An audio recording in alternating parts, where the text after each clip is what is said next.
Hello, I'm Sunny Williams. I'm up here on the International Space Station. Now, I want to say where we are. So right now, we're in the Japanese laboratory. It's one laboratory out of many here on the International Space Station. It's actually on the left-hand side. If I was the International Space Station and I was flying through space like this, my left hand would be where the Japanese laboratory is.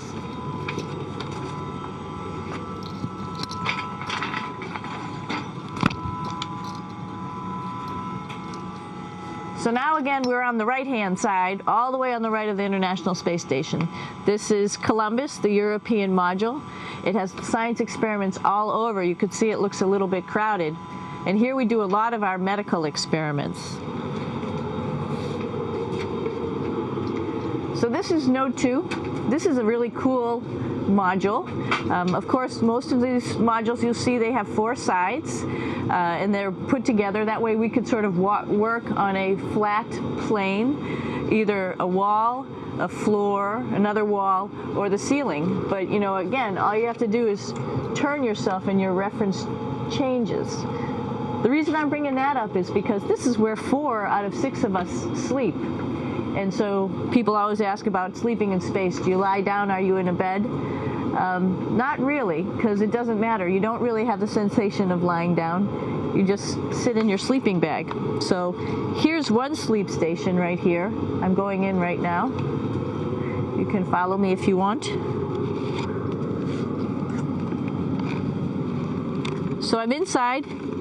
It's sort of like a little phone booth, but it's pretty comfy. I've got a sleeping bag right here that we sleep in, so we don't have sort of like a little bit of a cover. We don't fly all over the place.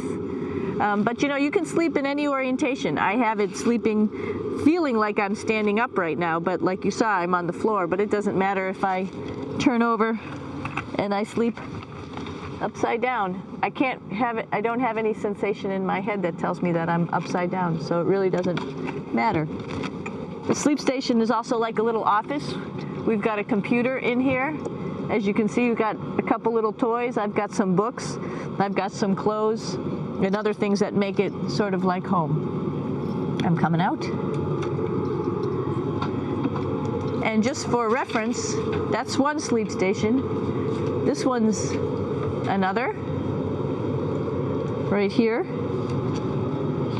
There's one on the ceiling, if you want to call it. Right here.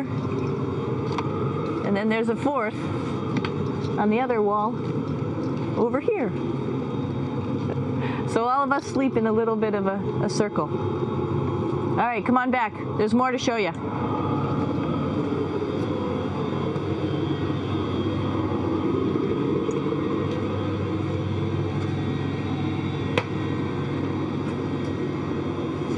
Here we are in the U.S. laboratory. Again, this is a laboratory with science experience on all of the walls here, all sorts of stuff that we do. And one of the things we also do is we exercise. We have some exercise equipment on board the space station. We need to do that because we lose bone density and muscle mass while we're up here, and that's a result of not having to fight against gravity. So how we keep ourselves in shape are with a bike, a treadmill, and a weightlifting machine. This is the bike. You notice the clip pedals. So all you need to do is actually clip your feet in, and then you can start pedaling. You don't need a seat because you don't sit down. Actually, I haven't sat down for 6 months now, so you don't need any type of seat. Just make sure you're held in with your pedals. You probably see that the bike bounces around a little bit. As I move it, it's not steady and held to the wall firmly. And the reason for that is the space station is pretty big. You saw that there's also solar arrays on the space station. If we start putting any forces into the space station, it's going to make those solar arrays bounce around a little bit. So to prevent that, the machines bounce around a little bit, move around a little bit. And that way we don't put any forces onto the structure of the spacecraft out to the solar arrays. All right, a little farther on. Come on.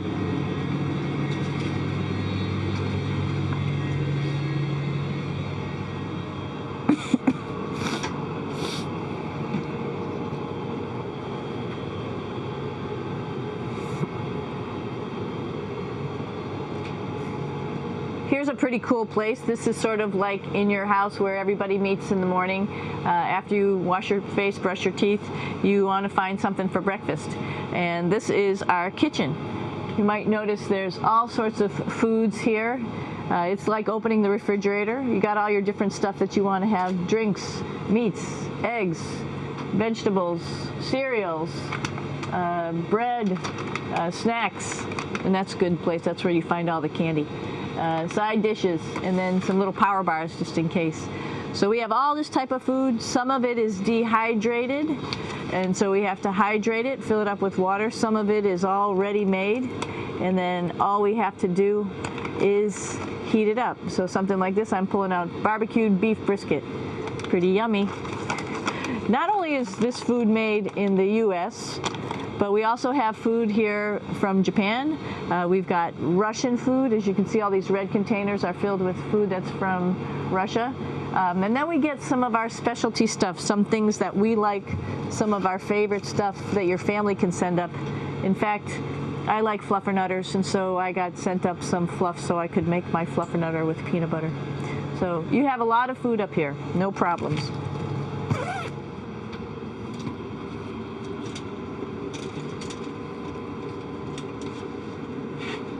I'm here with my two buddies in the airlock. Actually, these are two space suits that are ready, primed up to go outside, as we call it, to go do a spacewalk in case we have to do anything outside. Some of the things we do outside are just like inside repairs. We have a lot of electrical boxes and machinery and solar arrays, in fact, that I talked about earlier, that are outside, and sometimes they don't work quite right. Remember, space is really cold and really hot, and it's also the vacuum of space with no pressure, and so some of the equipment doesn't work well all the time. So we might have to go out and do a spacewalk. Right behind me is actually the hatch that you go out into space, and right now we have it filled up with a couple other spacesuits because we've got 4 of them up here and some of our tools. But right behind here is the hatch in which you actually go right outside into the vacuum of space. The spacesuit is pretty big, as you can see. It's like being a football player. Part of the reason it's so big and bulky is because of this backside, this backpack. It's like going on a hike with a backpack, but the backpack and the suit weighs about 300 pounds. Luckily, in space, nothing really weighs anything, so you don't feel that it's so heavy. But we need to have such a big suit because that guy back there is essentially the heart of the spacecraft. I call this actually a spacecraft. It has all the oxygen for you. It has all the carbon dioxide removal system for you. It also has a heating and cooling system to make sure to regulate our body temperatures while we're outside. It also has a computer, so it tells you on a display here if there's anything that's going wrong with the suit, if we're running out of oxygen, if we have too much carbon dioxide, or any type of electrical problem. So it's a pretty awesome little spacecraft, and actually got to go out, use my little spacecraft a couple times, and it worked like a charm. Lucky that it works very nice. You might want to see what the helmet looks like. It's pretty cool too.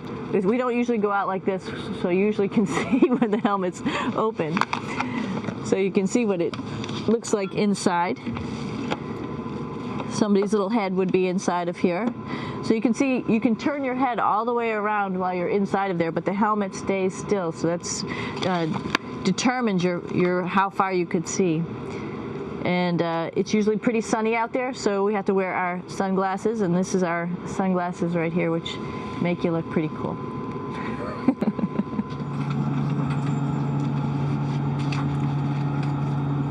Here we are at the throne. This is awesome. You might see the little, you might have noticed the little moon on the outside. This is our orbital outhouse right here.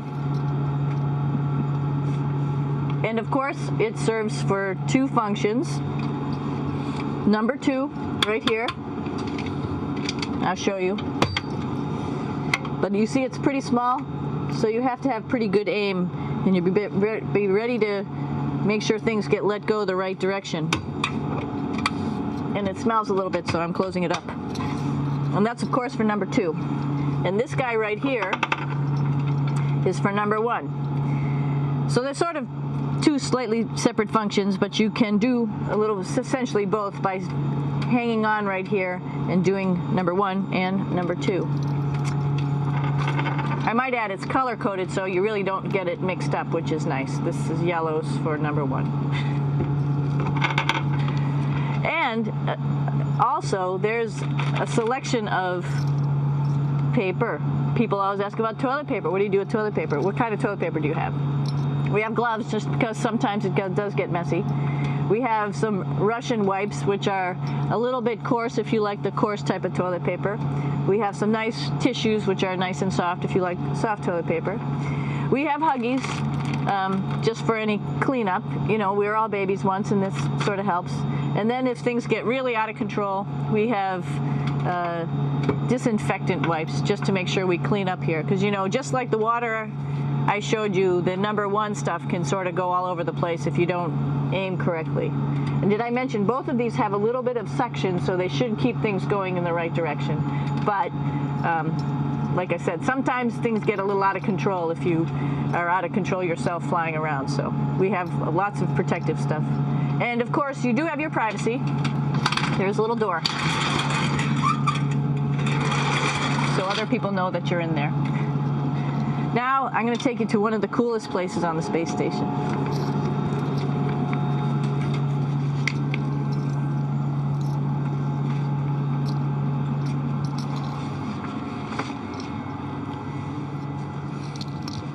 It's like a glass-bottom boat.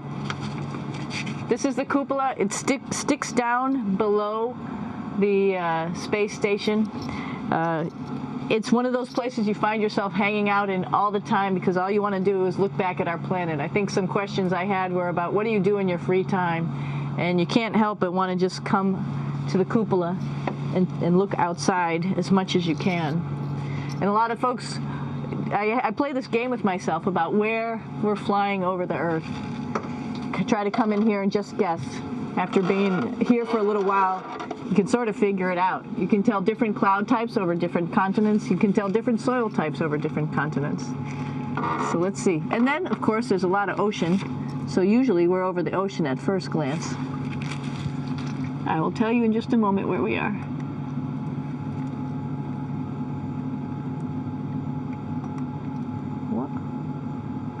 There we go. So right now we are right over Africa. It's a little bit cloudy, as you can tell. But we're right over the continent of Africa. Hey, what's that? I think that's a Soyuz spacecraft. That's the spacecraft that's taken us home to planet Earth today. Oh my gosh. We might have to go take a look at that. That's pretty cool. It's a little bit smaller than the rest of the spacecraft, the space station, so you'll see if we go there, it'll be a little bit more crammed. But we're going, you can look all the way back to the back of the spacecraft, which is where the Russian segment is. And then you could look all the way forward to the front of the spacecraft, where the Japanese laboratory, the European laboratory, and the American laboratory. Hey, one thing I didn't show you, or I talked about but I didn't show you, was the exercise, another piece of exercise device.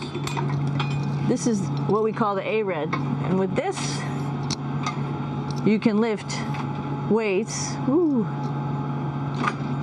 based on vacuum in these cylinders, just like you do at home at a gym. For example, if I wanted to do a squat, I could do it like this. Oops. I should need some weight on this thing. I'm not lifting with anything, so it's too easy. One of the cool things you could do things that you can't do at home. For example, single leg squats with just one leg, because the other leg, you won't fall over. So all sorts of stuff. You can also do bench press. We have a bench that we could add on here, so you can work on your beach muscles. All right. I showed you the Soyuz. Let's go check it out.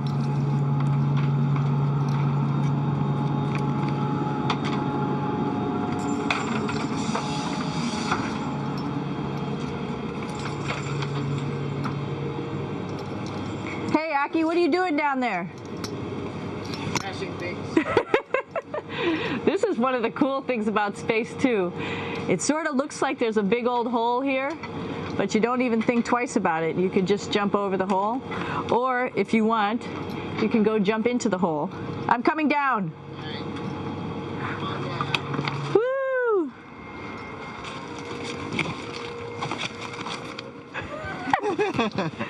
Then you can come right back up again, like Superman. Woo!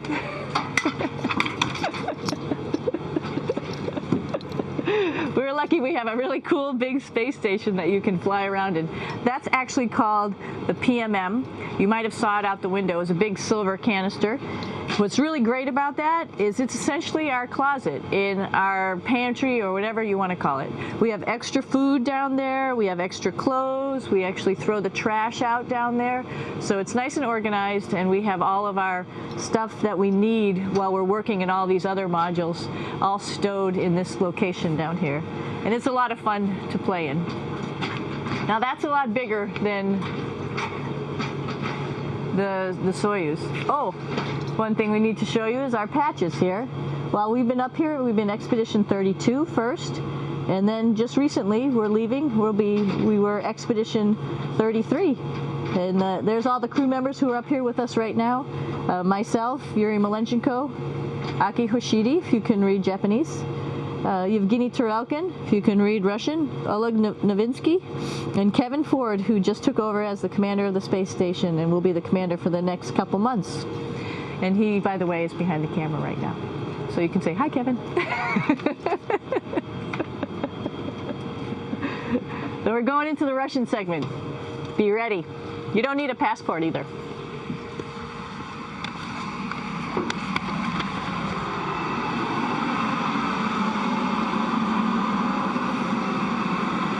It goes a lot farther back than this. We'll go take a trip and say hello to the boys down there in just a minute. Well, let's do that first, actually, and then we'll go down to the Soyuz at the very end. This is Yevgeny. Hi. Doing a little tour.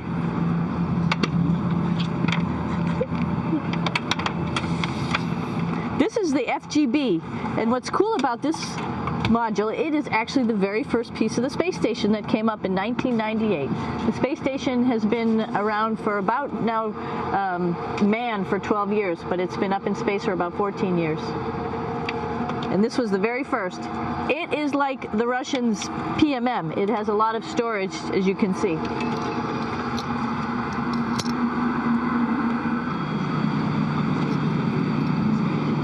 So here we are in the heart of the space station, really. This is the service module. This is the central post. In case we had any problems, I know a couple of the questions were about what type of things do you have to worry about. And some of the things we have to worry about in space are fire. If we had a fire, if we had a depressurization, like we were hit by a micrometeorite and it made a hole, or if we had some type of toxic atmosphere. We use ammonia for our radiator, so there is a possibility that ammonia could come into the vehicle, and then it would be bad for all of us. If we have any of those problems, we come right here, which we call the central post. It is the main heart of the space station. It was also the first computers that came up here that ran the space station. And so behind this wall right here are these main computers. So we gather here as a group of 3 or 6 and then figure out how we're going to either fight the fire, patch the hole, or solve the toxic spill. And what's cool about this module, of course, it's the central post. It also has great windows right down toward Earth. It has controls to fly in visiting spacecraft if they need some assistance right here. It has Russian computers as well as American computers to help us control anything we need to on the space station. It's a couple of our crewmates back there, Oleg Novinsky on the right and Yuri Malenchenko on the left. And there's also a second bathroom here, which is really cool because 6 of us going to one bathroom is really tough. And so there's one bathroom here and one bathroom on the other side where I showed you. And you can probably see on the wall behind Oleg and Yuri some of the heroes of the space program. Sergei Korolev, who was a chief designer of putting men into space. And of course on the right-hand side, Yuri Gagarin, the first man to go into space. So just reminds us of our roots. I'm gonna stop here just for a quick second. You can see on the Russian spacecraft there's also other modules that stick out, down, and above. Right here is, let's see, I'm trying to be oriented. That's a place where we do spacewalks from for the Russian side. There's Russian spacesuits in here, and also a visiting vehicle which brought fruits and vegetables and becomes a trash container when we undock. Up on this side is also a future place where they're going to do spacewalks from, and connected to it is Kevin's, Oleg's, and Yevgeny's Soyuz spacecraft. And now let's go see ours. О, извините, No problem. это пробка.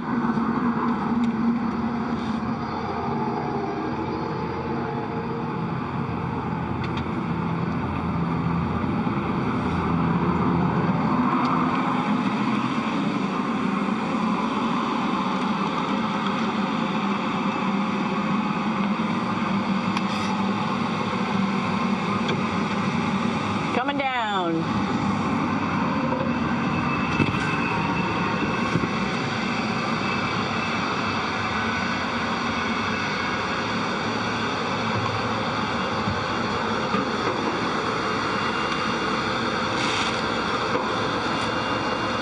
It's a little tricky getting in here.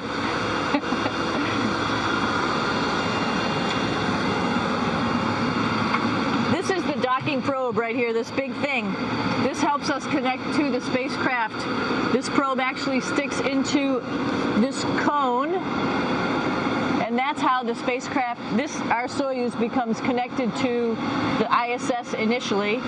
That is then replaced by clamps, which are around here, that will allow the two spacecraft to be stuck together. And then you can remove the probe and the cone.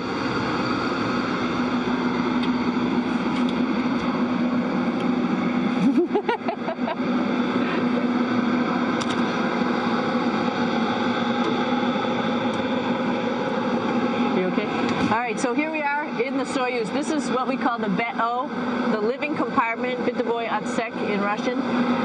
It also has a little bathroom. It's not as good as the other bathrooms, so we try not to use it too much. It has drinking water in it if we need something to drink. And then, of course, it's filled up with a lot of cargo for us. Bringing up and also bringing back down. It has a second purpose when it comes back to Earth. It serves as a garbage container. During the descent, we'll get rid of this area right here, and everything that's in it will just burn up as it's coming into the atmosphere, so that way we can get rid of a little bit of trash. But the main area where we were on launch and where we're going to be on descent is down here, because we're not part of the trash, so we're in a safe place. So we're in the descent module, SA. It's a little small, but you can get in.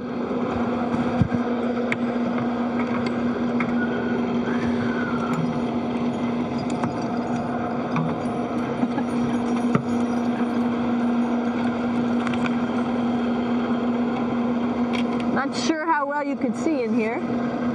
Hold on for a second. I'm going to turn it up this way, just so you could see the hatch, and you could see Kevin. It's a little bit small, but we'll come in and show you around. Just starting to get ready. We're preparing a couple days ago for our ride home. It's a little bit squishy, but everybody asks, how do you sit in the Soyuz? And you sort of sit in your seat like this. The seat is molded to your body, and so you can just sort of squish in here and be pretty relaxed. Everybody has a handmade seat for them. And then, of course, there's a control panel, and that's where we do most of our actions and work right here. There's hand controllers, which you can fly the vehicle with, and there's a stick right here, primarily used for communications when we're trying to talk to the ground. So 3 of us fit in here. Like I said, it's a little squishy, but somehow it seems like we all managed to get in here and fit pretty well, and it's a pretty safe ride home. You're probably wondering, what's all this junk behind us? Well, it's all of our parachute, first of all, and then it's all of our survival gear, just in case we end up landing in some strange place on the planet and nobody's there to rescue us right away. We have all sorts of survival gear with us, keeping us safe in here. So they've pretty much thought of everything. And we'll be home on the planet within the next 12 hours. Pretty shocking.